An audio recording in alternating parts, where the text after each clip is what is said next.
उत्तर प्रदेश के देवरिया जनपद के सलेमपुर तहसील में एक राजभर समाज की बस्ती को शनिवार को तोड़ दिया गया। नमस्कार, आप देख रहे हैं भारत टीवी 999 न्यूज़ और मैं हूं विद्या आज़ाद। मैं इस समय एक ऐसी घटना से आपको रूबरू कराने जा रहा हूं जो 24 तारीख दिन शनिवार 2024 को एक राजभर बस्ती को बुलडोज़र लगा के तोड़ दिया गया था, जिसमें आरोप लगाया जा रहा था कि प्रशासन ने बिना किसी सूचना दिए हुए हमारी बस्तियों को तोड़ दिया है। उसमें एक नाम और आया जो जिसमें ये कहा जा रहा था कि एक अंसारी नाम के व्यक्ति हैं जिन्होंने पैसा देकर प्रशासन को बुलवाकर हमारी ज़मीनों को पे बनी हुई बस्तियों को तोड़वा दिया है। अंसारी जी संयोग से हमसे जुड़ भी गए हैं, इनसे कुछ बात कर लेते हैं। जी, आपका चैनल के माध्यम से मैं आभारी हूँ कि आपने मुझको खोजबीन करके और यहाँ तक पहुँचाया है। जी देखिए, प्रशासन न्यायालय से आदेश था जी कि जाकर खाली करवा दें, कब्जा दखल वादी को दे दें। जी जी ये 3/8/2024 को न्यायालय से आदेश था। उसके बाद 24/8/2024 को 11 बजे दिन दिया गया था जी कि 11 बजे आप वहाँ रहिएगा, आपका ज़मीन नाप जोख करके और आपको कब्जा दखल दिलाया जाएगा। जी ठीक है। प्रशासन की मांग की गई थी तो प्रशासन का मैंने रसूम जमा किया था। जी 3 महिला कांस्टेबल, 3 पुरुष और एक उप निरीक्षक का जी 32,000 समथिंग ऐसे कुछ आते हैं, उतना मैं जमा किया था और उसका रसीद पत्रावली में लगी हुई है। वो लोग आए 11 बजे दिन में, अमीन आए और प्रशासन आई, आकर के उसको खाली करवाए। उनको महसूस हुआ कि नहीं, ये बुलडोज़र से ही होगा, हाथ से नहीं होगा, तो बुलडोज़र उन्होंने मांगा, जी। बुलडोज़र बुलाया, बुला के और उसको खाली करवाया। जैसा कि आप देख रहे हैं, अंसारी जी ने बताया कि मैं प्रशासन को कोई पैसा नहीं दिया था, उसके सिस्टम के मुताबिक जितना पैसा उसमें जमा किया जाता है रसूम के नाम पर, उसको मैंने जमा किया। उसके बावजूद भी जमा करने के बाद प्रशासन आती है और राजभर समाज के घरों को तोड़ना शुरू कर देती है।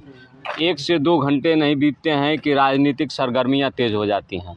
जो मंत्री कितनी बार बुलाने के बाद भी मौके पर नहीं पहुंचते हैं, वही 2 घंटे में यहाँ मौजूद हो जाते हैं और तमाम नेताओं का हुजूम लग जाता है, यानी राजनीतिक रोटियां सेकने शुरू हो जाती हैं। आनन फानन में फिर दूसरे दिन क्या होता है श्रीमान जी? ये हमारे गृह राज्य मंत्री जो हैं विजय लक्ष्मी गौतम जी आकर और उस पैमाइश के बाद जो कब्जा दखल दिला रहे थे उनको जो है हटा, वो चले गए थे कोतवाली में, तो ईंटा पत्थर चलवा दी, उन्हीं के सह पे चला है ईंटा पत्थर और कार्य में बाधित हुआ है। ये न्यायालय की अवहेलना की है, ये तो जी अवहेलना के भागीदार हैं। जी मैं कहूँगा कि अगर न्यायालय से ही न्याय मिलता है जी जी तो सबके लिए संविधान में लिखा हुआ है जी कि न्यायालय न्याय देगा, उसको आपको मानना है। न कि ये राज्य मंत्री हैं और यही खुद न्याय करने लगेंगी कि नहीं आज ऐसे होगा, कल ऐसे होगा। ऐसा तो नहीं हो सकता है कुछ।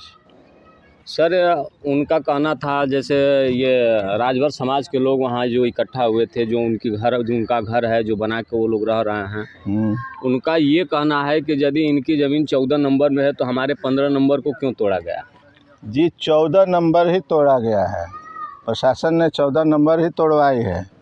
अमीन नक्शा देख करके और वो 14 नंबर को खाली करवाया है। 15 नंबर 14 के जस्ट पूरब है, जो कि सड़क निकली है मझौली मार्ग जी, वो 15 नंबर में है और कुछ लोग उसको कब्जा करके और बनवाए हैं जी। तो प्रतिवादी को चाहिए कि जो कब्जा किया है उसका ज़मीन उससे लड़े।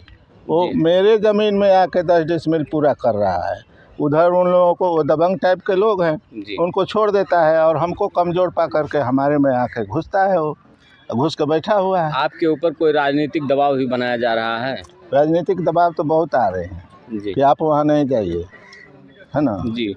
मैं न्यायालय से गुहार लगाया हूँ, न्यायालय ने मुझको न्याय दिया है। जी मैं फिर न्यायालय में जाऊँगा जी और न्यायालय का ही सहारा लूँगा।